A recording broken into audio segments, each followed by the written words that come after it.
there was one word that when heard would tell the story of my whole summer, one adjective that gave a clear image of all the happenings of these past 2.5 months, I would write it, highlight it, frame it with a border of 6 or 7 different colors, and leave it alone in this commentary. To my knowledge, no such word exists, and everything that made up my vacation deserves more than just a single word description.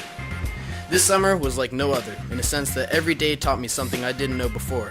And rather than putting out another watered-down monologue about how I miss summer and how I wish I could have spent my time differently, I'm going to go another direction and tell the world how much we need this time away from school.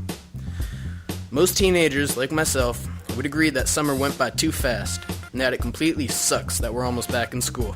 Again. Sophomore year was overall the most work-consumed part of my life, and this summer was a refreshing break from all the stress and time spent cramming random facts into my brain.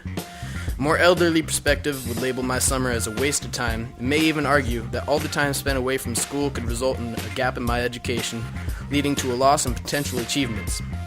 David Von Drell of Time magazine wrote The Case Against Summer Vacation, an article arguing that summer vacation should be taken away from schools.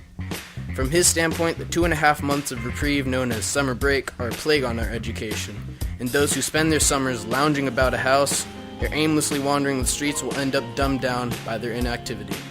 While there are circumstances of this, many who end up that way may have been moving that direction their whole lives anyways. No kid in his right mind would be able to attend school for a full year and probably wouldn't be ready to move on to the next grade right after 12 months of hard work. After just 9 months of listening and studying and learning and applying, nothing in the world makes me happier than some time away from it all. Summer break is just long enough for me to relax and gather my thoughts before I go off to another grueling school year. Kids don't need assignment after assignment to stay sharp, and when academic stress is replaced by the right kind of peer pressure, one can build character without any kind of academic leak.